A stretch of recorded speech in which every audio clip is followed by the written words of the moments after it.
তোমরা যারা এইচএসসি ফলাফল খারাপ করায় অন্য কোনো কাজে মন বসাতে পারছো না, পড়াশোনায় মন বসাতে পারছো না, তোমাদের উদ্দেশ্যে একটা জীবন সমীক্ষা বলতে চাই, যেটা তোমার চিন্তা ভাবনার পরিবর্তন ঘটাবে।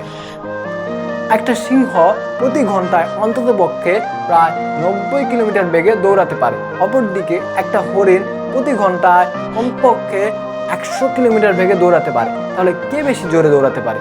হরিণটা জোরে দৌড়াতে পারে। কিন্তু আলটিমেটলি হরিণ কিন্তু সিংহের কাছে ধরা পড়ে যায়। এর কারণ হচ্ছে সিংহ যখন দৌড়ায় সে তার লাফগুলো দেয় তার সর্বোচ্চ সক্ষমতা দিয়ে। হতে পারে সে 2 দিন ধরে না খেয়ে আছে, কিন্তু সে তার সর্বোচ্চটা দিয়ে দৌড়ায় লক্ষ্য অর্জন করার জন্য। এবং অপরদিকে হরিণ ভয় পায় ধরা পড়ে যাওয়ার। সে তার বারবার পিছনে ফিরে তাকায় যে এই বুঝি তাকে সিংহ ধরে ফেললো। এর ফলে যেটা হয়, হরিণের দৌড়ানোর বেগটা, গতিটা কমে যায় এবং সে আলটিমেটলি সিংহের কাছে বধ হয়।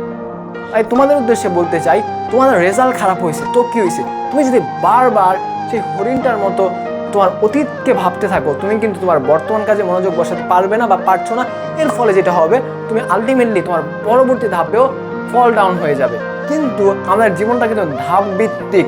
তুমি এসএসসিতে কি রেজাল্ট করছো সেটা কিন্তু এইচএসসিতে তোমার রেজাল্ট আউট হওয়ার পর অত বেশি তোমাকে প্রভাবিত করে না। এইচএসসি রেজাল্টটা কিন্তু এখন তোমার কাছে ইম্পর্টেন্ট।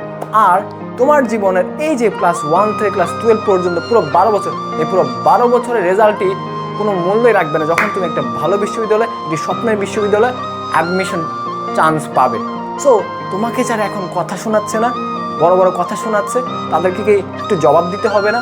সো এই জবাবটা তুমি তখনই তাদেরকে দিতে পারবা যখন তুমি তোমার স্বপ্নের বিশ্ববিদ্যালয়ে চান্স পেয়ে যাবা।